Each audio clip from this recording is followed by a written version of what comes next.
Welcome to your channel CNG classes. इस video में देखने वाले हैं हिंदी क्लास 12th का पार्ट नंबर 1 बातचीत पाठ का संपूर्ण हिंदी अर्थ इस वीडियो में देखने वाले हैं।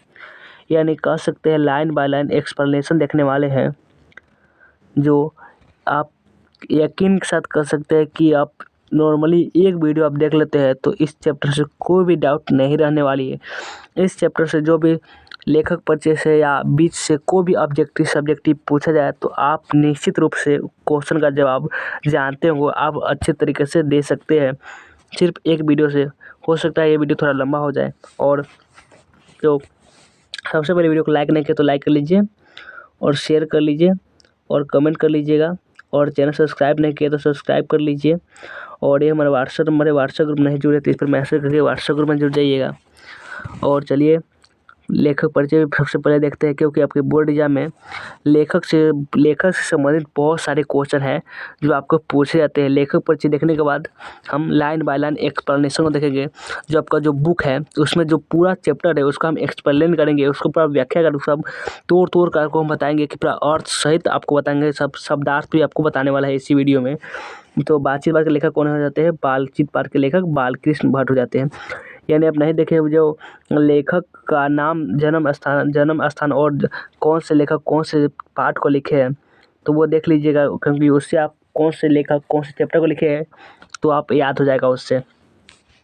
तो मैं जो ये बालकृष्ण भट्ट, इसका जन्म कब हुआ था? तो जन्म हुआ था 23 जून 1844 को इनका जन्म हुआ था। और निधन कब हुआ था? निधन हुआ था इनका 20 जुलाई 1914 को। और निवास स्थान कहाँ था इनका? निवास स्थान था इलाहाबाद, जो उत्तर प्रदेश में है। और माता का नाम था पार्वती देवी और पिता का नाम था बेनी प्रसाद भट्ट। इतना आपको बहुत ज़्यादा ही VVI क्वेश्चन है ये सब VVI आपको निश्चित रूप से आपको याद कर लेना है। और अगला चल देखते हैं। और अगला है कि पिता एक व्यापारी थे और माता एक सुसंस्कृत महिला कहने का अर्थ है कि वे जो घर का काम करते थे वे अच्छा महिला, या घर में सिर्फ काम करते, काम बाहर का कोई काम नहीं करे, उसे सुसंस्कृत महिला कहते हैं। और पिता एक क्या थे? एक व्यापारी थे, जो व्यापार करने वाले से कुछ ऐसे होता है ना, गेहूँ कुछ यहाँ से वहाँ व्यापार करना बेचना, वही से व्यापारी थे। और जिन्होंने यानी उनके माता उनके पिता ने बालकृष्ण भट्ट के मन में अध्ययन की रुचि एवं लालसा जगाई।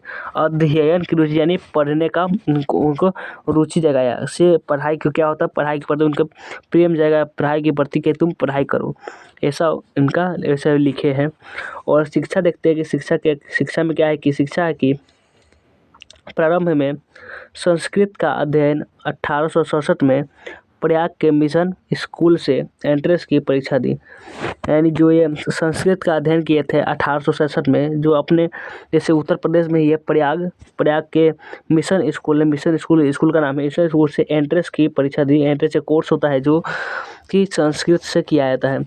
और वृत्तियाँ कौन कौन सी थी? वृत्तियाँ थी 1869 में 1875 तक प्रयाग के मिशन स्कूल में अध्यापन। यानी ये 1869 से 1875 तक प्रयाग के मिशन स्कूल में अध्यापन किए। और 1885 में प्रयाग के CAV स्कूल में संस्कृत का अध्यापन यानी वहाँ पढ़ाए। और 1888 में प्रयाग की कार्यस्थ पाठशाला इंटर कॉलेज में अध्यापक नियुक्ति, किंतु वहाँ ये अध्यापक हो गए।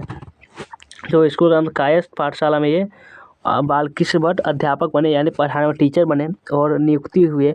किंतु उग्र स्वभाव के कारण आपके बोर्ड एग्जाम में एक क्वेश्चन आता है जो आपको किसी भी नहीं मिलता है, लेकिन बीच से आपको क्वेश्चन उठाया जाता है कि जो ये बालकृष्ण भट्ट थे वे स्वभाव के कैसे थे।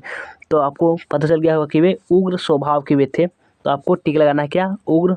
अगर ऑप्शन में दिया रहेगा तो उग्र टिक लगाइएगा। उसके बाद है कि स्वभाव के कारण नौकरी छोड़नी पड़ी। और उसके बाद से लेकर कार्य पर ही निर्भर, उसके बाद से कार्य जो काम करते उस पर ही निर्भर हो गए, क्योंकि जो उनका उग्र स्वभाव था उनके कारण उनकी नौकरी छोड़नी पड़ गई थी। और आगे देखते हैं कि अगला क्या है। अगला है कि विशेष परिस्थितियाँ इनकी कौन कौन सी? विशेष परिस्थितियाँ थी। पिता के निधनोपरांत यानी जब इसका पिता का निधन हो गया तो प्रांत मैट्रिक व्यापार संभालने के नाम पर गृह कलह यानी जो घर का आर्थिक स्थिति खराब हो जाती है उनके संभालने के नाम पर गृह कलह होने लगा का सामना करने ये पैतृक घर छोड़कर घर आर्थिक संकट से जूझते हुए हिम्मत से काम लिया और साहित्य के प्रति समर्पित रहे। और जो साहित्य ने ये विधा यानी जो हम विधा ग्रहण करते हैं या पढ़ाई के प्रति समर्पित रहे। हमेशा पढ़ाई कभी नहीं छोड़े, किसी भी कितने विशेष परिस्थिति पढ़ाई छोड़ना नहीं चाहिए, क्योंकि ये पढ़ाई है जो गरीबी को के बाहर निकल सकते हैं। और रचनात्मक सक्रियता क्या कहते हैं कि रचनात्मक सक्रियता से कि भारतेंदु हरिश्चंद्र की प्रेरणा से हिंदी वर्धनी सभा प्रयाग की ओर से 1877 में हिंदी प्रदीप नामक मासिक पत्र निकालना प्रारंभ किया। यानी भारतेंदु हरिश्चंद्र की प्रेरणा से हिंदी वर्धनी सभा प्रयाग की ओर से प्रयाग यानी जहाँ ये पढ़े थे 1867 में हिंदी प्रदीप एक पत्रिका होता है जो निकाला था। आपके बोर्ड एग्जाम में ऑब्जेक्टिव टाइप क्वेश्चन में पूछा भी जाता है कि हिंदी प्रदीप नामक पत्रिका बाल्कीश भट्ट कब निकाल रहे थे, तो 1877 में। और कौन निकाल रहे थे तो पूछा जाता था, तो बाल्कीश भट्ट निकाल रहे थे। वो पत्र नाम क्या था, तो मासिक पत्र निकालना प्रारंभ किए थे वे। इसे वे 33 वर्षों तक चलाते रहे, यानी 33 वर्षों तक चलाते रहे। कितने लंबे समय तक चलाते रहे आप देख सकते हैं। इसमें नियमित रूप से सामाजिक, साहित्यिक, नैतिक, राजनीतिक विषयों पर निबंध लिखते रहे, यानी ये बहुत निबंध लिखते थे। इन सब विषय पर ये बहुत निबंध लिखते रहे। 1881 में वेदों की युक्तिपूर्ण समीक्षा की। 1886 में लाला श्रीनिवास दास के संयोगिता स्वयंवर की कठोर आलोचना की। ये जो लाला श्रीनिवास दास का देखते होगी आपकी जो बोर्ड एग्जाम में क्वेश्चन आ जाता है कि इसको कौन लिखे है, जो लेखक वे दिए रहते हैं वे तो हमारे चैप्टर में नहीं रहते ही नहीं है। तो वे क्या करते हैं, वे बीच के उठाते हैं। जो कोई लेखक होते हैं ना जो चर्चा करते हैं दूसरे लेखक के बारे में, वही से वो क्वेश्चन बोर्ड उठा लेता है क्वेश्चन। तो संयोगिता स्वयंवर किसकी रचना है वो पूछा जाएगा, तो बताना है लाला श्रीनिवास दास की। और कठोर आलोचना की। जीवन के अंतिम दिनों में यानी जब वे मरने की स्थिति में थे, मरणोपरांत, तो जीवन के अंतिम दिनों में शब्दकोश के संपादन के लिए श्याम सुंदर दास द्वारा काशी आमंत्रित, किंतु अच्छा व्यवहार न होने पर अलग हो गए। ये वहाँ गए तो थे काशी में जब इनको आमंत्रित किया गया था, लेकिन इनका व्यवहार थोड़ा उग्र था, यानी कड़क व्यवहार था, इसीलिए वहाँ के ये अलग हो गए। वहाँ इसको बाल्कीश भट्ट जी को कुछ जमा नहीं। और अगला देखते हैं, अगला भी कुछ है। रचनाएं इनकी कौन कौन सी दी, बहुत इंपॉर्टेंट है। रचनाएं आपको पूछा जाता है, तो आपको बहुत इंपॉर्टेंट है, कोई याद कर ही लीजिएगा। तो रचनाएं में उपन्यास है। उपन्यास कौन कौन से थे देखते हैं कि एक उपन्यास है रहस्य कथा, नूतन ब्रह्मचारी, गुप्त बैरी, रसाताल यात्रा, उचित दक्षिणा, हमारी घड़ी, सद्भाव का अभाव। नाटक में है पद्मावती, कृतार्जुनीय, वेणी संहार, शिशुपाल वध, दमयंती स्वयंवर, शिक्षादान, चंद्रसेन, सीता वनवास, पतित पंचम, मेघनाथ वध, रेल का विकट खेल, बाल विवाह आदि। ये सब इनकी क्या है, रचनाएं है जो बहुत इंपॉर्टेंट है, आपको याद कर लेनी है। और इसमें से इंपॉर्टेंट कौन कौन सी है चलिए वही इंपॉर्टेंट आपको हम बता देते हैं। तो रेल का विकट खेल सबसे ज़्यादा इम्पोर्टेंट है, ये वाला रेल का विकट खेल सबसे ज़्यादा इम्पोर्टेंट है, अब याद कर लीजिएगा।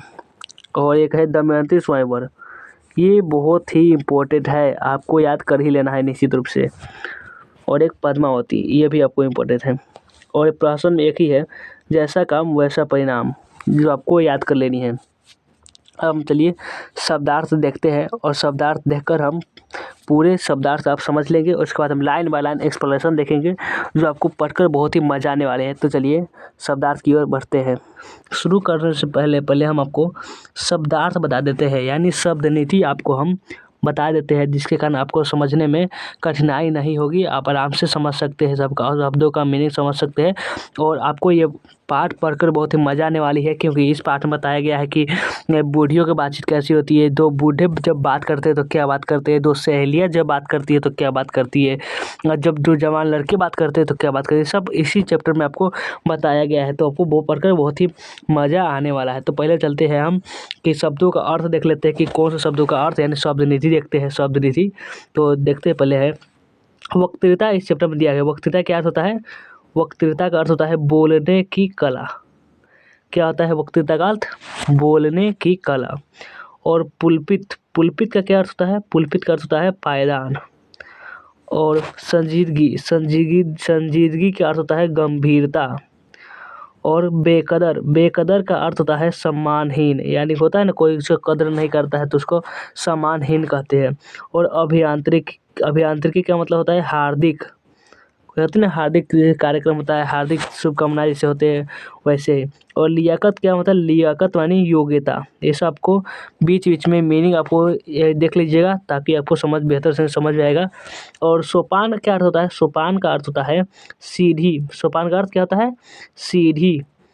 और कतरनी, कतरनी का अर्थ होता है कैंची। कतरनी का अर्थ कैंची होता है।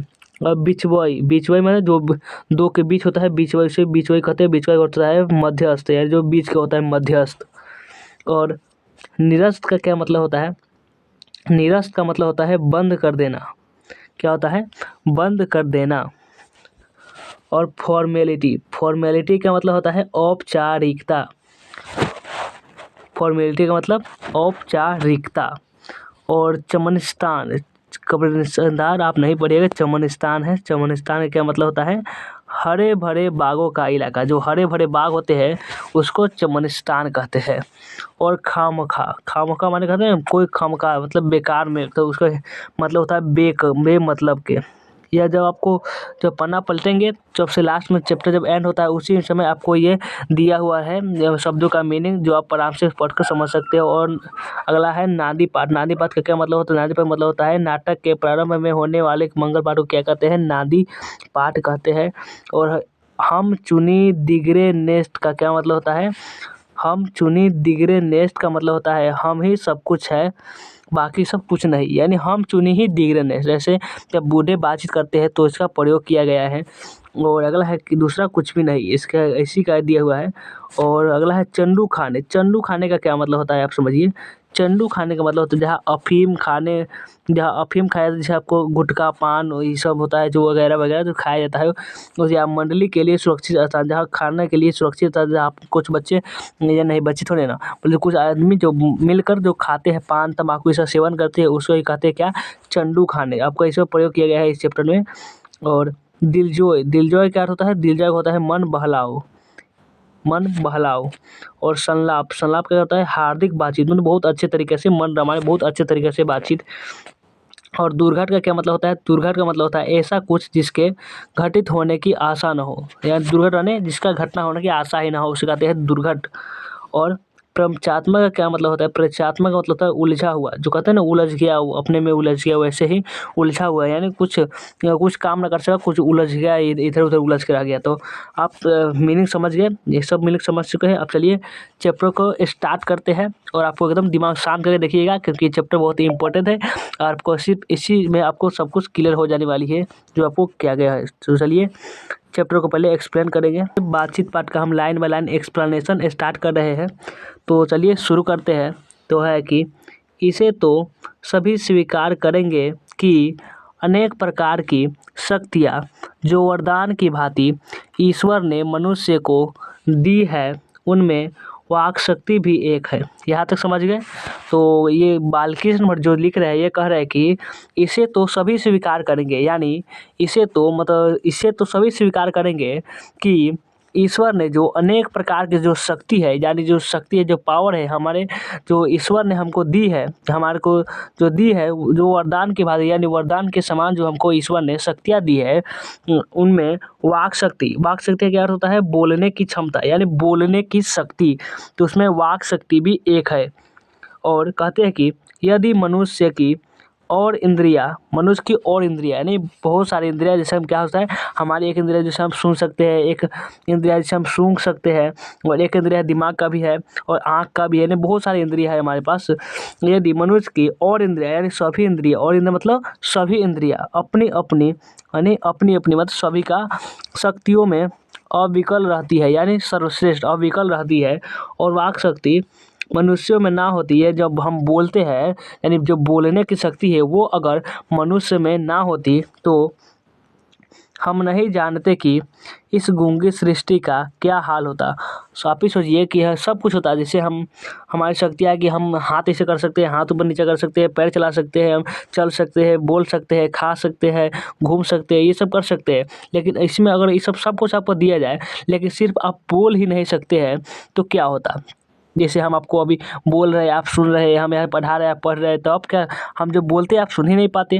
आप जो भी सुख दुख का अनुभव करते हैं, जो भी आप क्या क्या कुछ जो आप कोई खाना बनाया है तो पूछा कि कैसा खाना लगा, तो आप बोल ही नहीं पाते, कुछ बता ही नहीं पाते, मतलब कुछ बोलने की शक्ति ही आप में नहीं होती। तो आपको क्या होता है, एकदम कोई अच्छा नहीं लगता, एकदम ज़िंदगी कहते हैं ज़िंदगी बेमतलब हो जाता है। वैसे ही और जो क्या अगला है कि इस गूंगी सृष्टि का क्या हाल होता। सब लोग लूझ पूंझ से मानो कोने में बैठा दिए होते, यानी जो सब लोग लूझ पूंझ एकदम एकदम बेमतलब के होकर एकदम परेशान होकर एकदम कोने में, दीवार के कोने में बैठा दिए होते, और जो भी सुख दुख और जो भी अच्छा लगता उनको खराब लगता, उनको कुछ भी उनको परेशानी होती, दिक्कत होती, जो भी सुख दुख का अनुभव करते, हम अपनी दूसरी इंद्रियों के द्वारा करते, उसे अवाक होने के कारण यानी बोल न पाने के कारण आपस में एक दूसरे से कुछ कह सुन न सकते, यानी जो कुछ को ना हम बोलते और ना ही सुनते। जब कोई बोलता ही नहीं, जब हम नहीं बोलते या कोई और भी नहीं बोलता, हम सुनते कैसे। अब जब बोलेगा तभी सुनेंगे, तो नहीं सुन सकते। इस वाक्य शक्ति के अनेक फायदे हैं। इस वाक्य शक्ति यानी जो हम बोल पाते हैं, इसके अनेक फायदे हैं कि स्पीच वक्ता और बातचीत दोनों है। यानी इसमें स्पीच जो आप देखते हैं, जो कोई बड़े आदमी होते हैं, जो नेता या विधायक कोई होते हैं, जो स्टेज पर आराम से रहते हैं और वहाँ पे माइक लगा होता है और बहुत सी कुर्सियाँ लगी होती है जिसमें लोग बैठे होते हैं और वहाँ पे भाषण देते हैं, यानी स्पीच देते हैं और सभी लोग उसको सुनते हैं। तो बातचीत दोनों है, यानी स्पीच और बातचीत का इसमें कंपेयर कराया गया है कि किंतु स्पीच से बातचीत का ढंग ही निराला है, किंतु स्पीच की तुलना में जो बातचीत है, जो हम बात करते हैं, उसका ढंग ही निराला है। यानी स्पीच की तुलना में बातचीत जो है बहुत अच्छा है। बातचीत में वक्ता यानी जो बोलने वाला, बातचीत में वक्ता को नाच नखरा जाहिर करने का मौका नहीं दिया जाता है।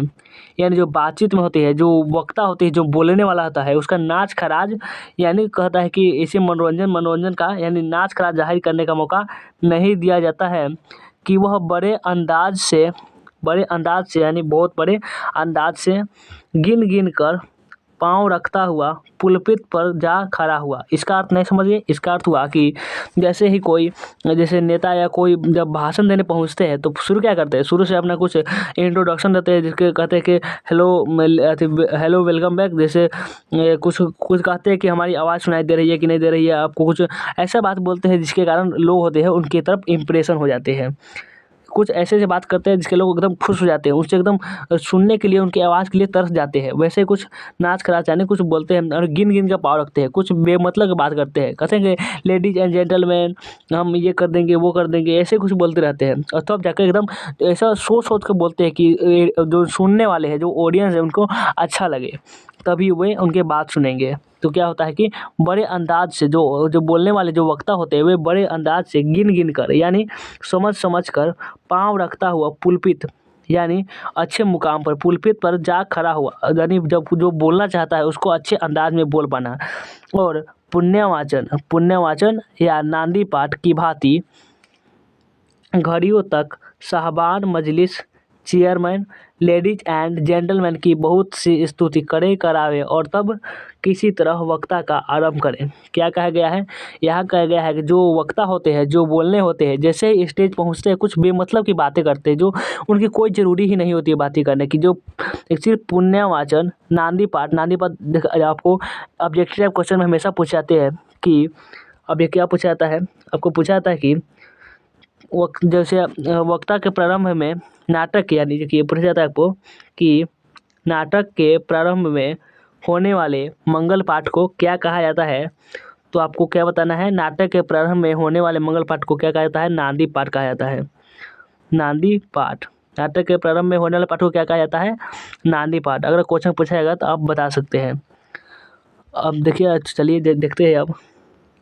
और क्या कहते हैं कि नांदी पाठ की भांति घड़ियों तक साहबान मजलिस, चेयरमैन, लेडीज एंड जेंटलमैन, यानी वे जो वक्ता होते हैं, जो बोलने वाले जो स्पीकर होते हैं, वे सब ये बात बोलते हैं कि मजलिस चेयरमैन लेडीज एंड जेंटलमैन, ये सब बात उनको बोलने चाहते थे। आप अच्छा मुकाम पहुँचेंगे तभी आपको जो लोग होते हैं, जो ऑडियंस होते हैं, आपको बात सुनेंगे और आपको अपना सम्मान देंगे। जेंटलमैन की बहुत सी स्तुति यानी गीत, बहुत सी स्तुति करे करावे और तब किसी तरह वक्ता का आरंभ करे, और तब ये सब बोलने के बाद जो उनको बोलना होता है वे बोलना स्टार्ट करते हैं। तो चलिए अगला पैराग्राफ चलते हैं।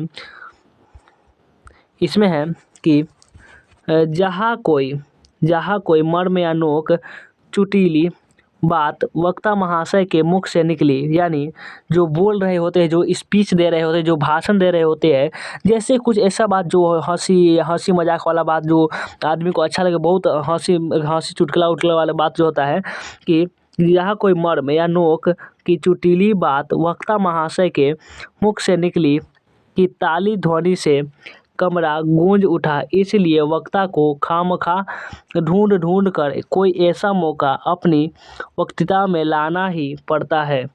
यह कहा गया है कि जो भाषण देने वाले होते हैं, उनके जैसे उनके मुख से कोई चुटकुली बात या कुछ हंसी वाला मजाक वाली बात निकलती है कि सारे लोग एकदम ताली बजाते लगते हैं, तो ताली से कमरा गूंज उठता है, एकदम ताली से स्वागत करते हैं।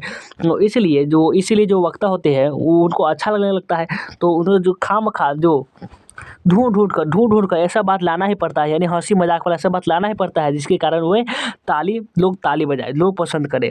वक्तृता में अपना भाषण में वैसा ऐसा बात लाना ही पड़ता है, जिसमें कर्तव्य ध्वनि आवश्यक हो, जिसमें जो हाथ ताली बजाने का ध्वनि अवश्य हो, ऐसा उनके बात लाना ही पड़ता है खोज कर। वही हमारी साधारण बातचीत का कुछ ऐसा घरेलू ढंग है, यानी जो हमारी साधारण बातचीत है, जो हम घर में बात करते हैं अपने मम्मी से, अपने पापा से, अपने दादाजी से, जो हम घर में बात करते हैं, उनका ढंग ही निराला है। यानी वो सब हम जैसे डायरेक्ट बात कर सकते हैं, कोई अति नहीं है, कोई अच्छा लगे ना लगे, एकदम जो दिल में आए हुए बोल देते हैं। तो ऐसा घर में हम बातचीत करते हैं। लेकिन जो नेता हो जाए, कुछ भाषण देने हैं, तो कुछ सभा में, जैसे कोई सब बहुत लोग बैठे हुए हैं, सभा में बातचीत करते हैं, तो फूक कर पाँव रखते हैं कि कुछ ऐसा बात करते हैं कि कुछ गलत ना बोल दे, जिसके कारण लोग कहावे उड़ाए, मजाक उड़ाए, हंसी उड़ाए, ऐसा उसको फूक कर पाँव रखना पड़ता है। इसमें ना करतल, इसमें क्या कहते हैं कि ऐसा घरेलू ढंग है कि उसमें ना करतल ध्वनि की कोई मौका है और ना लोगों के कहावे उड़ाने की कोई बात ही रहती है। यानी जो हम घर में बात करते हैं, उसमें ना ही कोई कहावे यानी मजाक उड़ा सकता है, और ना ही कोई करतल ध्वनि या ताली उली बजाने का कोई मौका, जो हम चाहे वो बात कर सकते हैं घर में।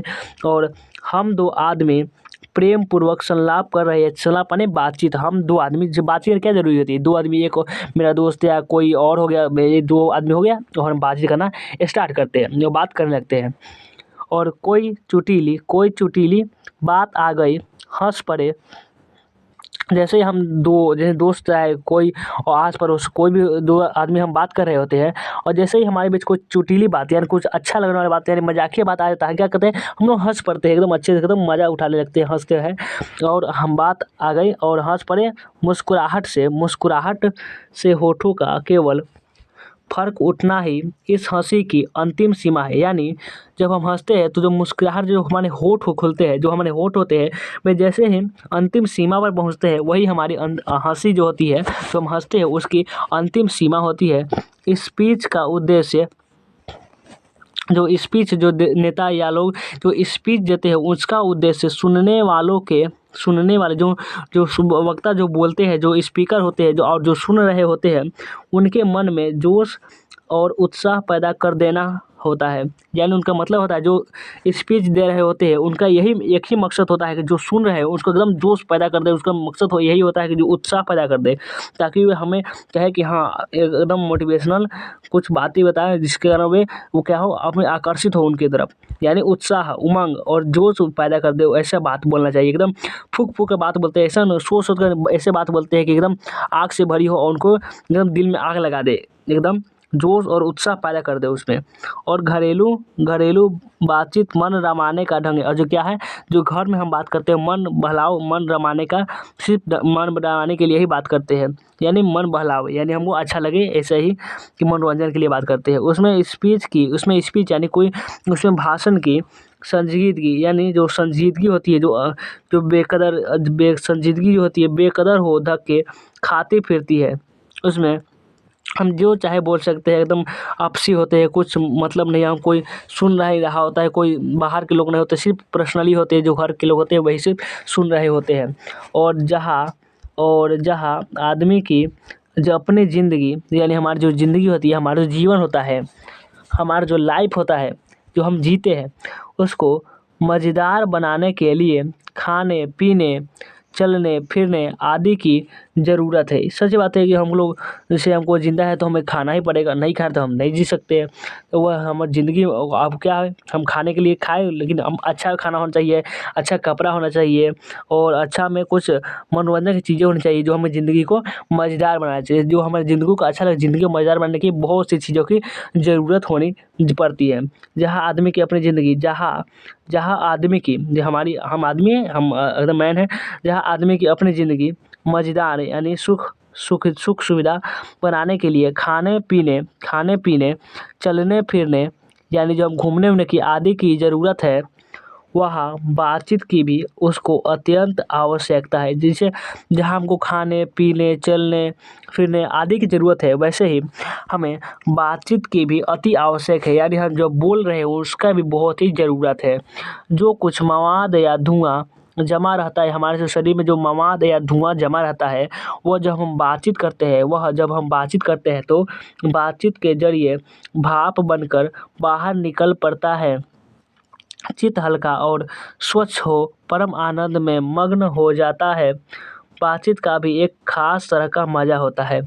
यानी ये कहते हैं कि जो बालकृष्ण जो लिख रहे हैं, कहते हैं कि जब हम बातचीत करते हैं तो जो हमारे अंदर जो परेशानी होती है, जो दिल में हम दुख छिपा होता है, जो गम छिपा होता है, वे हम दोस्त जिसको हम चाहने वाले होते हैं, उसको जब हम बातचीत करते हैं तो जो हमारा जो गम होता है, हमारे दुख होता है, वे हल्का हो जाता है। जिसके कारण हम क्या करते हैं कि एकदम शांति महसूस करते हैं। कुछ गम लेकर हम दिल भारी भारी से हुआ था, मन भारी भारी से हुआ था, जब हम कुछ कैसा शेयर करते हैं, हम कुछ बताते हैं उनको, तो क्या होता है, हमारा दिल, हमारा मन हल्का हो जाता है, और परम आनंद और सुख सुविधा, परम आनंद में एकदम आनंद मजा आने लगता है, आनंद में मग्न हो जाता है। बातचीत का भी एक खास तरह का मजा है। जो बातचीत होता है उसका खास तरह का मजा होता है। जब हम बात करते हैं, हम क्या होता है, बिना, जब हम खाना वो भी भूल गए, एकदम बातचीत करे जा रहे हैं, एकदम 1-2 घंटे से लगे हुए हैं, पहरों बीत जा रहा है, हम बातचीत करते जा रहे हैं। क्या होता है, बातचीत का भी एक अगला अपना तरह का मजा होता है। तो अगला पैराग्राफ देखते हैं। अगला पैराग्राफ है कि जिनको बातचीत करने की लत पड़ जाती है, यानी जो बात कर रहे होते हैं उनको जब लत लग गई कि बातचीत करने पे, नहीं बातचीत रुकेंगे नहीं, एकदम बातचीत करते जा रहे हैं, बातचीत करने की जो लत पड़ जाती है, वह इसके पीछे यानी बातचीत के पीछे खाना पीना भी छोड़ बैठते हैं। आप खुद होंगे, ऐसा भी होता है क्या? है ज़रूर होता है। जो बातचीत करने लगते हैं वे अपने पीछे क्या करते हैं, जो खाना पीना, जो खाने वे भी छोड़ देते हैं। कहते हैं अरे बाद में खाएंगे, छोड़ो अभी पहले बात करेंगे, पहले बात कर लेते हैं, उसके बाद खाना खा लेंगे। ऐसे जैसे हम लोग क्या होता है, अपने जैसे हम अपने घर पर है, हमारे जैसे आपके कोई दोस्त आ गया, हम उससे बात करने लगे, कम से कम 1-2 घंटा हो गया, कुछ बहुत दिन बाद मिले हैं तो कुछ ज़रूरी बात करनी होती है, या कुछ मन रमाने की बात कर, हम लोग बात कर रहे होते हैं, और जैसे हमारी मम्मी या कोई है पुकारती रहती है कि अरे खाना खा लो, ये है वो है, जैसे हम, लेकिन हम क्या कहते हैं, हमने सिर्फ बातचीत करने पर लगे होते हैं। इसके पीछे खाना पीना भी छोड़ बैठते हैं। अपना बड़ा हर्ष कर देना, हर जगह का नुकसान, अपना बड़ा नुकसान कर देना पसंद आता है। हमारा जो बड़ा नुकसान होता है, जो जैसे हमको नहीं खाना खाया तो खाना वेस्ट हो गया, ऐसे कुछ बड़ा काम छूट गया, लेकिन हम क्या है, बातचीत का मज़ा खोना नहीं चाहते हैं, पर वह बातचीत का वह मज़ा नहीं खोना चाहते। रोबिन्सन क्रूसो का किस्सा बहुधा लोगों ने पढ़ा होगा, यानी जो रोबिन्सन क्रूसो थे उनका किस्सा बहुधा लोगों ने पढ़ा होगा, जिसे 16 वर्ष तक मनुष्य एक मुख देखने को भी नहीं मिला, जो 16 वर्ष तक मनुष्य का मुख देखने को भी नहीं मिला। यानी जो 16 वर्ष थे, हम क्या है, हमने एक दिन नहीं रख सकते हैं मनुष्य का मुख देखे बगैर। एकदम बुझाई में करता है कि हम माने हैं कि नहीं ऐसे हो जाएगा, एक दिन नहीं रख सकते। लेकिन जो ये रोबिन्सन क्रूसो थे, 16 वर्ष तक बिना मनुष्य का मुख, यानी सिर्फ जानवरों के साथ, जैसे कुत्ता बिल्ली बंदर, इसी के साथ रहे, सिर्फ जानवर के साथ जंगल में बिताए।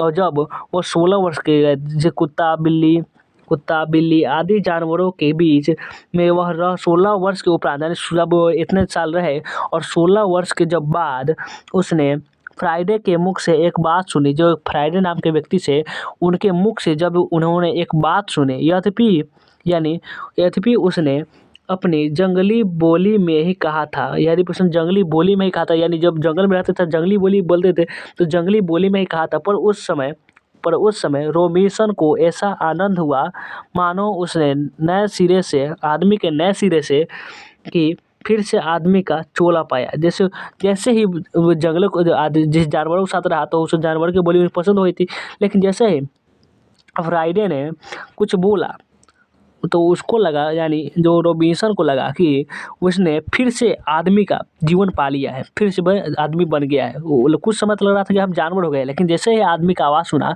वो लगा कि फिर से हम आदमी बन चुके हैं। तो इससे यह सिद्ध होता है कि मनुष्य की वाक शक्ति में कहाँ तक लुभा लेने की ताकत है, यानी कि मनुष्य के जो वाक शक्ति होते कहाँ तक लुभा लेने की ताकत है। क्या सब कुछ बोली ही किसी के साथ अब अच्छा बोलते एकदम ऐसा बोलता है, इतना मीठा बोलता है कि आप उसको कुछ आपको कहना चाहता है, कुछ मनाना चाहता है, लेकिन ऐसा आपको बोलेगा ना कि आप मना ही नहीं कर पाओगे। कुछ भी बोले एकदम आपको इम्प्रेस कर लेता है सिर्फ बोली से। लेकिन कुछ ऐसा होता है जो आप सिर्फ बोल दिए, आपका होने वाला काम ही बिगड़ जाता है सिर्फ बोलने से। यानी आप समझ सकते हैं कि बोलने में कितना ज़्यादा ताकत होती है और कितना ज़्यादा नुकसान होती है। जिसे केवल पत्र व्यवहार है, जिसे हम दूर रहते हैं। पहले क्या होता था, बहुत लोग यहाँ से दूर रहते थे और यहाँ से पत्र भेजा जाता था, वहाँ से पत्र आता था और फिर पत्र में ही बात होती है। वो उस समय मोबाइल फ़ोन नहीं हुआ करता था, तो सिर्फ पत्र में ही बात होती थी और कोई सामने में मिलता या नहीं भी मिलता था। कभी एक बार भी साक्षात्कार नहीं हुआ, जैसे कोई पत्र से बात कर रहे थे लेकिन एक बार भी मिला, जैसे खुल के बात नहीं हुआ। तो उन्हें अपने प्रेमी से, यानी जो उसके चाहने वाले हैं, जो उसे अपने प्रेमी से बातें करने की, उनके प्रेमी होंगे उनसे बातें करने की कितनी लालसा रहती है। यानी कितना वो चाहते होंगे कि हम उससे बात करें, कि हम अभी साक्षात नहीं मिले, सिर्फ पत्र में ही बात करते रहे। जैसे हम क्या करते हैं, हम जैसे व्हाट्सअप, इंस्टाग्राम, फेसबुक इसी पर बात करते रहते हैं, लेकिन चाहते नहीं कि हम जिस आदमी से हम बात करें उसको साक्षात मिले, उससे हम सीधे बात करें कैसा है नहीं है। तो हम चाहते नहीं कि हम उससे मिले, लेकिन चाहते क्या, नहीं हो सकता है। तो कितनी लालसा रहती होगी अपने प्रेमी से बातचीत करने की, जिसके कारण हम किसी से सिर्फ चैट में या कुछ और चीज़ में बात करते हैं। अपना अभियांत्रिक भाव दूसरे पर प्रकट करना और उसका आशय अपने आप ग्रहण कर लेना शब्दों के ही द्वारा हो सकता है। जैसे आपका कोई दोस्त है जो बोल रहा है, एकदम जो बोल रहा है, जब दो व्यक्ति है जो बोल रहा है, आपको एकदम दिमाग में उतरते जा रहा है। तो ये कैसे हो रहा है, सिर्फ शब्दों के कारण ही हो रहा है। जब वो बोल रहा है तभी आप सुन रहे हो, यानी ये बातचीत का ही एक अलग तरह का है। जो आपको वो बोल रहा है तो शब्दों की तरफ आपके दिमाग में उतर रहा है, आपके दिल में उतर रहा है, तो ग्रहण कर लेना ही शब्दों के द्वारा ही संभव है। सच है जब तक मनुष्य बोलता नहीं तब तक उसका गुण दोष प्रकट नहीं होता। यानी जब तक मनुष्य, जैसे कोई भी मनुष्य है, जब तक वो बोलेगा नहीं तब तक गुण दोष कैसा व्यक्ति है आपको पता ही नहीं चलेगा। जैसे आप एग्जाम्पल के लिए आप समझिए कि आप कहीं जैसे गार्डन में, बगीचा में बैठे हुए हैं, वहाँ पे जैसे आप वहाँ पे बैठे हुए हैं और एक और आदमी जो अनजान है, जो उसको आप जानते नहीं है, वो भी आ गया और वो भी बैठ गया, तो क्या उसके बारे में जान पाएंगे? नहीं जान पाएंगे उसके बारे में। आप थोड़ा भी उसके बारे में नहीं जानते हैं और कुछ आपसे बोल भी नहीं रहा है, तो क्या आप उस कैसे जान पाएंगे वो कैसा व्यक्ति है कैसा नहीं है? नहीं जान पाओगे। जब वो आपसे बोलेगा तो आप उससे बेहतर समझ पाओगे, हाँ कैसा गुण का व्यक्ति है कैसा नहीं है। आप जब बोलेगा तभी आप समझ सकते हो। और बेन जॉनसन का यह कहना है कि बोलने से ही मनुष्य के रूप का साक्षात्कार होता है, बहुत ही उचित जान पड़ता है। जब ये क्या कहते हैं, बेन जॉनसन क्या कहते हैं कि बोलने से ही मनुष्य के रूप का साक्षात्कार होता है। यानी जब बोलेगा मनुष्य तो उसके रूप का हमारे अंदर इमेज बनता है कि भाई कैसा व्यक्ति है। बोलने से ही मनुष्य के रूप का साक्षात्कार होता है, बहुत ही उचित जान पड़ता है, यानी बहुत ही ये सही लगता है। इसे बातचीत की सीमा दूर से लेकर वहाँ तक रखी जा सकती है जहाँ तक उनकी जमात, मीटिंग या सभा ना समझ ली जाए। यानी जो हम बातचीत होते हैं वहाँ तक बातचीत करते रहते हैं जब तक कि पूरी बातें हमको समझ में ना आ जाए। तो अगला पैराग्राफ देखते हैं कि अगला पैराग्राफ में है कि एडिसन का मत है। अच्छा, आप बेन जॉनसन का मत समझ गए कि बेन जॉनसन का मत आपको समझाते हैं। बेन जॉनसन का मत है कि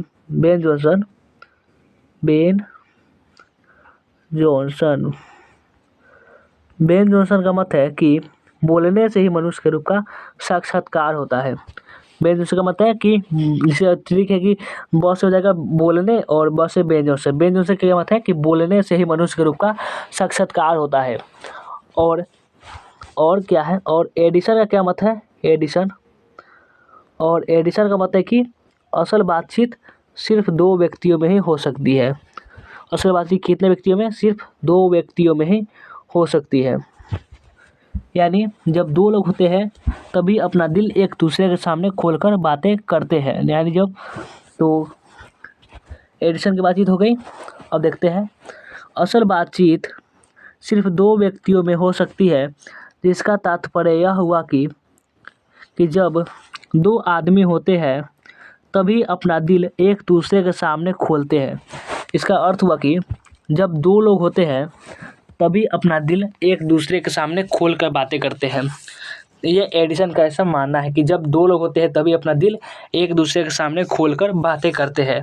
और जैसे आपको कोई दो लोग हैं और हम कहीं से आ रहे हैं, हम आराम से अपने एक दो घंटे से लगे हुए बात कर रहे हुए, और जैसे तीन लोग आए तो क्या होगा कि हम लोग बात बदल देंगे, क्योंकि उधर तीसरा सुन लेगा। इसलिए जो सामने खोलते हैं, जब तीन लोग आ गए तो दो की बातचीत कोसों दूर गई। जब दो बात कर रहे थे, वे जो बात कर रहे थे वे कोसों दूर गई। वे जैसे वे आया तीसरा आदमी, जैसे हम और हमारे दोस्त बात कर रहे थे और एक और आ गया, वे भी मेरा दोस्त था लेकिन उसको हम पसंद नहीं करते थे, वे आ गया। तो हम क्या करेंगे कि उनको हम ये नहीं बताएंगे कि हम क्या बात करते हैं, बात हम तुरंत बात बदल देंगे, उसी समय बात बदल देंगे, जज्बात बदल देंगे, उसी समय पूरा एकदम चेंज कर देंगे। और कहा भी है कि 6 कानों में पड़ी बात खुल जाती है, कि जब दो व्यक्ति थे तो 6 कान थे हमारे पास। पहले जब दो व्यक्ति थे 4 कान थे, तो जब 6 कान, यानी जब एक और आ गया तो क्या हो गया, 6 कान हो गया हमारे पास। तो 6 कान में पड़ी बात खुल जाती है। दूसरे या किसी तीसरे आदमी के आ जाते हैं, या तो वे दोनों अपनी बातचीत से निरस्त हो बैठेंगे, यानी जैसे वे आएंगे तो अपने बातचीत खत्म कर बैठेंगे, या उसे निपट मूर्ख अज्ञानी समझ बनाने लगेंगे। जैसे गर्म दूध और ठंडे पानी के दो बर्तन पास पास साथ कर रखे जाए तो एक का असर दूसरे पर पहुंच जाता है। जैसे एक ठंडा बर्तन है और दूसरा गर्म बर्तन है, उसको आप एक साथ रखेंगे, जैसे ठंडा दूध और गर्म पानी, तो क्या होगा, जो ठंडा दूध होगा वो गर्म हो जाएगा, जो गर्म पानी होगा वो थोड़ा बड़ा ठंडा हो जाएगा, तो क्या होगा, उसका गुप्त असर उस पर पहुँच ही जाता है। तो ये इसमें बताया गया है कि जैसे आप कुछ समय गर्म और ठंडा रखते हैं कि एक साथ नहीं रखा जाता है, क्योंकि उसका गुप्त असर उस पर पहुँच ही जाता है। अर्थात दूध ठंडा हो जाता है और पानी गर्म हो जाता है। दो आदमी पास पास बैठे हो तो एक का गुप्त असर दूसरे पर तब पहुँच ही जाता है। जैसे दो व्यक्ति बैठे हुए हैं तो जो एक सोच रहा है थोड़ा मोड़ा, तो वो भी सोच ही लेगा, चाहे एक दूसरे को देखे भी नहीं, यानी चाहे हम उसको देखे भी नहीं सामने से। बोलने को कौन कहता है, यानी जब उसको देखेंगे तो बोले कौन, एक के शरीर की विद्युत दूसरे में प्रवेश कर लगती है। ये विद्युत जो है, वे जो साइंस के बच्चे होंगे समझते होंगे कि विद्युत किससे कहते हैं। जैसे हम कुछ बोल रहे हैं और आप सुन रहे हैं, जैसे हमारे जो ऊर्जा है वो आप में पहुंच रहा है, तो उसको विद्युत कहते हैं। जब आप फिजिक्स पढ़ेंगे तब वो समझ जाएंगे विद्युत किसे कहते हैं। विद्युत तो दूसरे में, एक का विद्युत जो होता है दूसरे में प्रवेश करने लगती है। ऐसी बातचीत होती है कि जब पास पास बैठने का इतना असर होता है, जब हम एक दूसरे के पास बैठते हैं तो इतना असर हो रहा है कि हम, जब हमारे विद्युत एक दूसरे में प्रवेश कर रहा है कि हम जैसे पास पास बैठे हैं तो बोले भी नहीं है, नहीं देखे, तब इतना असर हो रहा है। तो बातचीत में कितना असर होगा, कितना अधिक असर होगा, ये अब जो हम लाइन देख रहे हैं ये सब बुक में ही लिखा हुआ है, लेकिन उसमें आप अच्छे से समझ नहीं सकते, क्योंकि वो अर्थ का जो दिया हुआ है वो अर्थ उसका है नहीं, कुछ अर्थ कुछ और ही है। तो अधिक असर, इसे कौन न स्वीकार करेगा वस्तु। अब इस बात को 3 आदमियों के साथ देखना चाहिए, मानो एक त्रिकोण सा। यानी जब दो व्यक्ति थे तो क्या थे, दो व्यक्ति तो कैसे बैठे थे, दो व्यक्ति हमसे तो ऐसे बैठे थे, देखिए जैसे ऐसे बैठे थे, एक यहाँ पे बैठा था और एक यहाँ पे बैठा था, हम लोग मिलकर सामने सामने बात कर रहे थे। लेकिन जैसे 3 आ गया तो ऐसे बन गया त्रिकोण सा, जैसे एक आदमी यहाँ बैठा हुआ है, एक आदमी यहाँ बैठा हुआ है और एक आदमी यहाँ बैठा है, तो ये त्रिकोण सा हो गया। चलिए देखते हैं, तो एक त्रिकोण सा हो गया और त्रिकोण सी 3 रेखाएं हैं। तो गुप्त चुप असर तो उन तीनों में परस्पर होती है। यानी जो तीन होगा तो उसमें एकदम किसी चाहत होने लगेगा कि अच्छा बातचीत नहीं ये वो बातचीत होने लगेगा। तो जो बातचीत तीन में की गई होगी वह मानो अंगूठे में नख की जड़ सी होगी, यानी जो अंगूठा में जो नग होता है उसके समान होगी। तो चलिए अगला पैराग्राफ देखते हैं। तो अगला पैराग्राफ में कि उपरांत जब 4 आदमी हुए तब बेतलकुल्फी को बिल्कुल स्थान नहीं रहता है। बेताकुल्फी मतलब बेमतलब के, इसका मीनिंग होता है नहीं रहता। खुल के बातें ना होगी, यानी जो बातें जो होगी वे हम खुल के बातें नहीं करेंगे। जो कुछ बातचीत की जाएगी वह फॉर्मेलिटी होगी। जो हम बातचीत करेंगे वे सिर्फ फॉर्मेलिटी यानी बेमतलब की बातें होगी। गौरव और संजीदगी के लक्ष्य में सनी हुई होगी। जो गौरव और संजीदगी हो, जो बेमतलब की बात होती है, जो हम गौरव होता है कि हम अपने बड़ाई कर रहे हैं, वे अपने बड़ाई कर रहे हैं, जो चार लोग बैठे हुए वे कर रहे हैं ये बात वो बात है, तो कोई बात जमती नहीं है, सिर्फ लक्ष्य में सनी हुई होती है। 4 से अधिक यानी जो 4 लोग से अधिक की बात 4 से अधिक की बातचीत तो केवल राम रमौल कहलाएगी। जो 4 लोग हैं उससे अधिक होता है और राम रमौल, यानी कोई काम का ही बातचीत नहीं है। जो 2 में बातचीत होती है और जो 4 में या 3 बातचीत होती है वे बहुत फर्क है। वे सब एकदम बेमतलब बात करते हैं। लेकिन जब 2 लोग होते हैं तो अपना दिल एक दूसरे के सामने खोल के बात करते हैं। जो जानते हैं कि हम जो बोलेंगे वही सुनेगा और वो जो बोलेगा हम ही सुनेंगे, यानी हमारे अलावा कोई है ही नहीं दूसरा सुनने वाला। सिर्फ हम बोलेंगे वे सुनेगा, वे बोलेगा हम सुनेंगे, ऐसा ही होता है। और उसे हम संलाप नहीं कर सकते। जो 4 लोगों में बात होती है ना उसे हम बातचीत नहीं कर सकते, संलाप नहीं कर सकते, बकवास कर सकते हैं उसे हम। इस बातचीत के अनेक भेद है, यानी जो ये बातचीत है इसके अनेक प्रकार अनेक भेद है। 2 बुड्ढों की बातचीत प्रायः, यानी इसमें देखेंगे 2 बुड्ढों की बातचीत, 2 सहेलियों की बातचीत, 2 लड़कों की बातचीत, 2 बूढ़ियों की बातचीत, 2 सहेलियों, यानी सबकी बातचीत देखेंगे। बहुत अच्छा चैप्टर है ये, आपको मन भी लगेगा पढ़ने में कि क्या है। 2 बूढ़ों की बातचीत कराए कैसी होती है ये देखते हैं। 2 बूढ़ों की बातचीत देखिए जमाने की शिकायत पर हुआ करती है। जो 2 बूढ़े होते हैं वे जमाने की शिकायत पर बातें करते हैं। वे बाबा आदम के समय की ऐसी दास्तान शुरू करते हैं, यानी जो वे बाबा आदम के जब बूढ़े थे क्या अपने 2 साल 10 साल 10 साल 5 साल पहले की बातें करेंगे, जो हम लोग ना देखे होंगे ना सुने होंगे, तो हम क्या समझेंगे कि क्या बात कर रहे हैं, सच है या झूठ है। तो बाबा कहते हैं कि हमारे गाँव में हमारे पिछले ऐसा होता था वैसा होता है, उसी जिंदगी थी, अब क्या हो गया है, अब ये वो लोग मोबाइल काम करते हैं, ये करते हैं वो करते हैं, ये सब अपने बकवास करने लगते हैं। तो बात ज़माने की शिकायत पर होती है जो बूढ़ों की बातचीत। वे बाबा आदम के ज़माने की ऐसी दास्तान शुरू करते हैं जिसमें 4 सच तो 10 झूठ, यानी जो बात बताते हैं उसमें 4 गो अगर बात सच भी है तो 10 झूठ, एकदम एकदम बढ़ा चढ़ा कर कुछ बोलते हैं। जब हम तो देखे नहीं होते तो समझ नहीं पाते, जो कहते हैं हाँ सही होगा एकदम मान लेते हैं।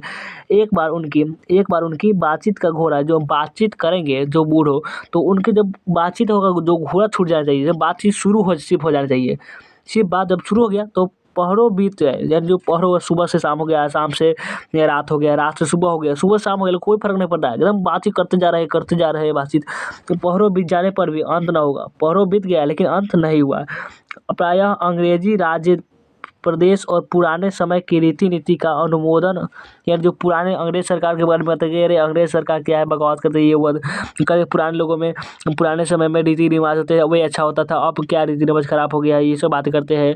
और अनुमोदन यानी उसका विरोध करते हैं। और इस समय के सब भांति लायक और नौजवानों की निंदा करेगी। अब कहेंगे कि अपने अपने बारे में बताएंगे कि ये जो आज के नौजवान है, जो अभी बच्चे हैं, ये क्या करते हैं, हम लोग ही अच्छे थे, हम लोग अच्छा करते थे, हम लोग ये करते थे, आज के लोग खराब करते हैं, यही सब बातें करते रहते हैं।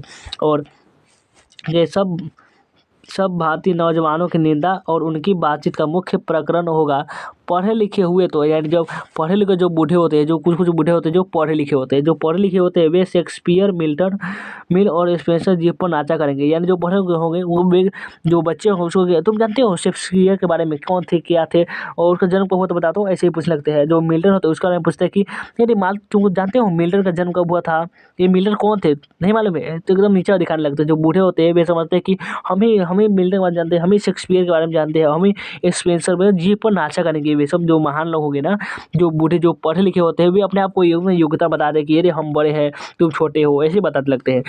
अपने लियाकत यानी अपने नशे में, अपने लियाकत यानी अपने नशे में, अपने योग्यता के नशे में, यानी जो हम इतने बड़े हैं योग्यता के नशे में चूर हम दिगरे नेस अकर्पण के चर्च। दिगरे नेस में क्या होता है, हम ही सब कुछ, पीछे बताते हैं हम ही सब कुछ और दूसरा कुछ भी नहीं, सिर्फ हमें ही आंकना। अब ये दो बूढ़ों की बातचीत आप समझ गए। अब दो सहेलियों की बातचीत समझते हैं। दो सहेलियों की बातचीत कैसी होती है। दो हम सहेलियों की बातचीत का कुछ जायका ही निराला है। जो हम दो सहेलियों की बातचीत का जायका ही निराला है, मतलब बहुत अच्छा है। रस का समुद्र मानो उमड़ा चला आ रहा है। रस का जो समुद्र है वे मानो उमड़ा चला आ रहा है। जो अच्छा जो रस है, एकदम मजा आने वाला जो रस है, उसका समुद्र जब उमड़ा चला आ रहा है, हमारी तरफ चला आ रहा है, इसका पूरा स्वाद उसी से पूछना चाहिए। इसका पूरा स्वाद जो है उसी से पूछना चाहिए जो जो कि इसे रस सनी बात सुनने का कभी भाग्य ले रहा है। जब ऐसा बात से उन्हीं से पूछना चाहिए जो ऐसा बात सुनने को मिला है। अब दो सहेलियों की बात समझ गए। अब दो बूढ़ियों की बातचीत पे चलते हैं। तो चलिए अगला पैराग्राफ पर दो बूढ़ियों की बातचीत शुरू करते हैं। दो लड़कों की बातचीत क्या होती है, दो लड़कियों की बातचीत क्या होती है।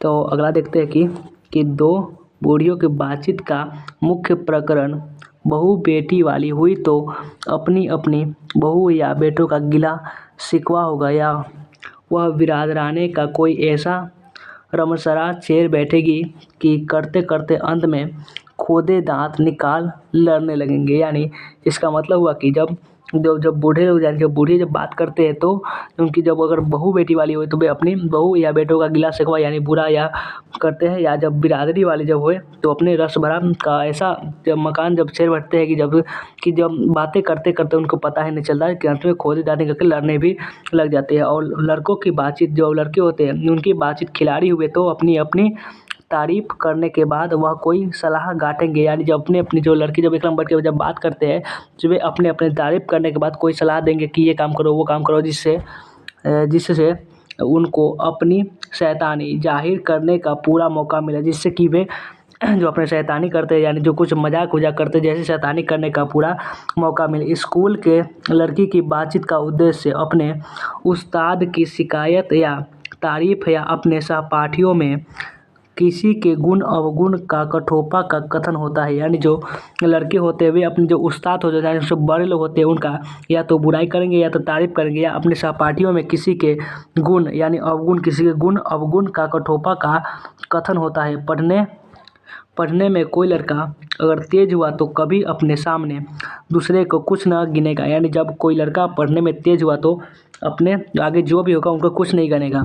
और सुस्त और बोदा हुआ तो दबी बिल्ली का स्कूल भर को अपना गुरु ही मानेगा। यानी जो कमज़ोर बच्चे होते हैं वे जब तो पढ़ने में कमज़ोर होंगे तो वे सारे जितने भी कॉलेज के या स्कूल के जो भी पढ़ने वाले होंगे सबको अपना गुरु ही मानेगा, छोटे बड़े को। और इसके अलावा बातचीत की और बहुत सी किस्में हैं। इसके अलावा जो है बात करने की बहुत सारी किस्में हैं, जैसे राजकाज की बात, व्यापार संबंधी बातचीत, दो मित्रों में प्रेमालाप इत्यादि। हमारे देश में अशिक्षित लोगों में बतकही होती है। यानी जो अशिक्षित लोग होते हैं उनमें क्या होता है, बतकही होते हैं। ये सब क्या हो बातचीत का सब प्रकार हो गया है।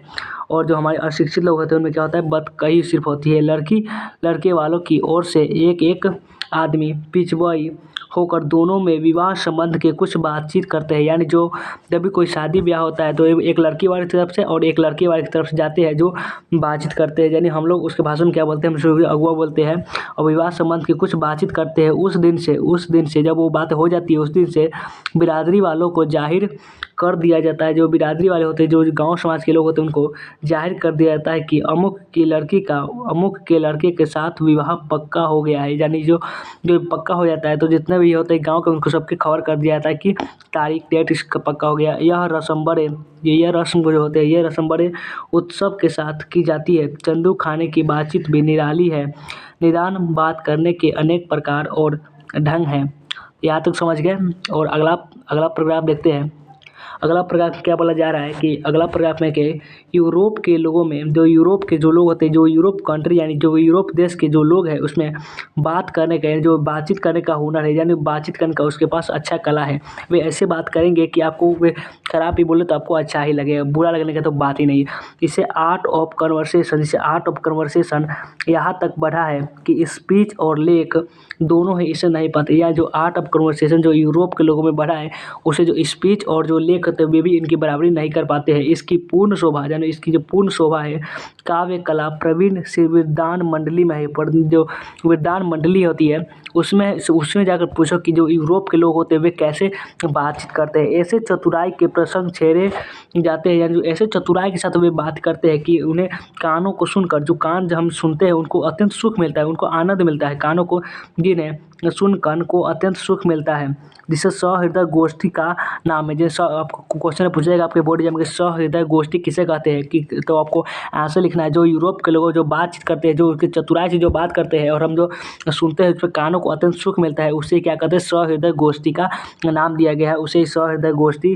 कहते हैं। बातचीत की यह तारीफ है कि बात करने वालों को लियाकत अथवा पंडिताई का अभिमान या कपट कहीं एक बात में भी प्रकट न हो, वन क्रम रसाभास पैदा करने वाले शब्दों को बरकते हुए चतुर सयाने अपनी बातचीत को सरस रखते हैं। जो चतुर लोग होते हैं, जो चतुर सयाने होते हैं, वे अपने बातचीत को ऐसे रखते हैं जैसे कि आपको पता ही नहीं चलता है कि वे सच बोल रहे हैं या झूठ बोल रहे हैं।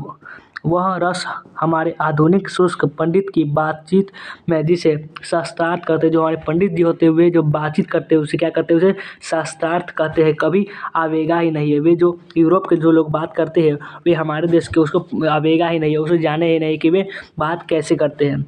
और मुर्ग और बटेर की लड़ाइयों की झपटा झपटी, जो मुर्ग और जो मुर्गा जो होती है और जो बटेर होती है उसके लड़ाई जो होती है, तो झपटा और झपटी जो होती है उनके समान उनकी नीरस गाँव में सरस संलाप की चर्चा ही चलाना व्यर्थ है। जब वे चर्चा चलाते हैं संलाप की तो वर्णन कपट और एक दूसरे को अपने पंडित्य के प्रकाश से बाद में परास्त करने का संघर्ष आदि रसाभास की सामग्री वहाँ बहुतायत के साथ आपको मिलेगी। जो वहाँ जो होगे, जो उनकी नीरस गाँव का जो क्या होता है, जब मुर्ग और बटेर की जब लड़ाई होती है तो उसके बाद जो उनके नीरस गाँव में सरस संलाप की चर्चा चलाना व्यर्थ होती है, क्योंकि वर्ण कपट और एक दूसरे को अपने पंडिताई के प्रकाश से जो लोग होते हैं वे दिखाते हैं कि हम बड़े अपने पंडित के भाषा बोलेंगे या कुछ ऐसे वैसे बोलेंगे बात, जिसको घंटे भर तक काँव करते रहेंगे तो कुछ ना होगा। और जो बाद में सिर्फ बहस करते रहेंगे, जो घंटों बीत जाएंगे तो सिर्फ काँव करते रहेंगे तो कुछ नहीं होगा। लेकिन जब बड़ी बड़ी कंपनी और कारखाने यदि बड़े से बड़े काम इसी तरह पहले 2-4 दिल्ली दोस्तों की बातचीत से शुरू किए गए होंगे, यानी जब जो भी कंपनी होती है, जो भी कारखाने होते हैं, उनकी शुरुआत कैसे हुई होती है, जब दो लोग हैं, जब दो दोस्त जब बात करते हैं और कहते हैं कि ये विचार अपने को एक दूसरे के साथ शेयर करते हैं, तो उसके उपरांत बढ़ते यानी जो बातचीत हो जाती है तो वह जब विचार चरम सीमा पर पहुंचती है तो यहाँ तक बढ़े कि हज़ारों मनुष्य वह जो 1000 मनुष्य होते हैं, यानी बहुत सारे मनुष्य का जिस कंपनी का निर्माण हुआ होता है बातचीत से, उनसे जीविका चलने लगी थी, जीविका उनके चले थे, वो रोजगार चलने लगती है उससे, और साल में लाखों की आमदनी होने लगती है। जो साल में होती है उसी कंपनी से बहुत सारी आमदनी होने शुरू हो जाती है। यहाँ तो समझ गए। और अगला पैराग्राफ देखते हैं। अगला पैराग्राफ है कि 25 वर्ष के ऊपर वालों की बातचीत, जो 25 वर्ष के जो लोग ऊपर के होते हैं उनकी बातचीत अवश्य ही कुछ ना कुछ संरंगभीत होती होगी। जो 25 वर्ष के जो ऊपर की बातचीत होते हैं, यानी वे सिर्फ काम की ही बात करते हैं और वो अनुभव और दूरदर्शी से खाली ना होगी। जो अनुभव होगी वे सिर्फ बहुत अनुभवी होंगे और दूरदर्शी यानी जो दूर के ही सोचते होंगे। उनसे 25 के नीचे की बातचीत, जो 25 वर्ष के जो नीचे के व्यक्ति होते हैं उनकी जो बातचीत में यदि भी अनुभव, दूरदर्शिता और गौरव नहीं पाया जाता, पर उसमें एक प्रकार का ऐसा दिल बहलाव और ताजगी रहती है, यानी जो 25 वर्ष के जो नीचे के व्यक्ति होते हैं उसमें ऐसा दिल बहलाव और ताजगी रहता है कि जिसकी मिठास उसे 10 गुनी चढ़ी बढ़ी लगती है। जो 25 वर्ष के ऊपर की बात करते हैं वे और जो 25 वर्ष के नीचे की बात करते हैं उनके बहुत फ़र्क होता है। जो 25 वर्ष के नीचे होते हैं उसमें बहुत रसाभास होता है, उनके कानों को सुनकर अत्यंत सुख मिलता है। यहाँ तक कि हमने जो लेखक लिख रहे हैं बाल्की भट्ट कहते हैं कि यहाँ तक कि हमने बाहरी बातचीत का हाल लिखा है, जो बाहर की जो बातचीत करते हैं उसका भी हाल इस चैप्टर में लिखे हैं, जिसमें दूसरे फरीक के होने की बहुत आवश्यकता है। जो दूसरे फरीक के लोग होते हैं उसकी होने की बहुत आवश्यकता है, बिना किसी के दूसरे मनुष्य में हुए जो किसी तरह संभव नहीं है, और जो 2 ही तरह पर हो सकता है, या तो कोई हमारे यहाँ कृपा करे, यानी जो कोई हमारे यहाँ आए, या हम ही जाकर दूसरे को कृतार्थ करें, या हम ही किसी दूसरे के यहाँ जाकर उसे कृतार्थ करें, यानी हम ही कुछ दूसरे के यहाँ जाए। पर यह सब तो दुनियादारी है, पर यह सब तो दुनियादारी, जिसमें कभी कभी रसाभास होते देर नहीं लगती। रसाभास होने का मतलब है कि दुखी हो जाना, रसाभास होते हुए देर नहीं लगती, क्योंकि जो महाशय होते हैं, जो हमारे घर आते हैं, वो यहाँ अपने यहाँ पधारे, उनकी पूरी दिलजोई यानी उनकी पूरी तरह से सेवा ना हो सकती तो शिष्टाचार में त्रुटि है। जो हमारे घर पधारे, उनकी हम अगर अच्छे से उनकी देखभाल, उनकी सेवा नहीं कर सकते तो हमारी शिष्टाचार, हमारी कमी, हमारे शिष्टाचार में त्रुटि हुई। अगर हमें उनके यहाँ गए तो अगर हम ही उनके यहाँ गए तो पहले तो बिना बुलाए जाना ही अनादर का मूल है। जो बिना बुलाए जाते हैं उनका यानी पहले ही अनादर का, जब अपमान का मूल है। जब बिना बुलाए जाएंगे तो अपमान तो होगा, और जाने पर अपने मन माफिक बर्ताव न किया जाए तो मानो दूसरे प्रकार का नया घाव हुआ। और जब समझ गया कि चली गए, और जब जाने के बाद मन माफिक बर्ताव यानी जब मन के हिसाब से बर्ताव न किया जाए तो समझ लीजिए कि दूसरा तरह का नया घाव हुआ। इसलिए सबसे उत्तम प्रकार का बातचीत, जो लेखक लिख रहे हैं वो कहते हैं कि इसलिए सबसे उत्तम प्रकार का बातचीत करने का हम यही समझते हैं, हम जो है उत्तम तरीका का बातचीत करने का तरीका हम यही समझते हैं कि हम वह शक्ति अपने में पैदा करे सके कि अपने आप बात कर लिया करे। आप कहेंगे ऐसे कैसे हो सकता है कि हम अपने आप बात लेकर, ऐसा लेखक लिखते हैं कि हम अगर ऐसा बात नहीं कर ले तो अहोभाग्य हमारे हैं। और अगला क्वेश्चन, अब अगला देखते हैं कि भीतरी मनोवृत्ति, हमारी जो भीतरी मनोवृत्ति है, जो अंदर का मन है, प्रतिक्षण जो एकदम बदलते रहता है, नए नए रंग दिखाया करती है, नए नए रंग दिखाया करती है। जैसे ये अच्छा है, वो अच्छा है, रंग नए दिखाया करते हैं। यह कोई दुर्घट बात नहीं है, यह कोई दुर्घटना वाली बात नहीं है। वह प्रपंचात्मक संसार एक बड़ा भारी आईना है, जिसमें जैसी चाहे वैसी सूरत देख लेना कोई दुर्घट बात नहीं है। ये संसार का एक आईना है, जिसमें आप जैसी चाहे वैसी सूरत देख सकते हैं। कभी देखोगे तो ये अच्छा लगेगा, और किस दूसरे नज़र से देखोगे तो लगेगा कि खराब है। और जो एक ऐसा निस्थान है यानी चमन स्थान है, जिसमें बहुत सी बलबूते खिले हुए, बलबूते खिलने का मतलब है जो बहुत सारे हैं, जो लोग हैं, यानी फल फूल खिले हुए।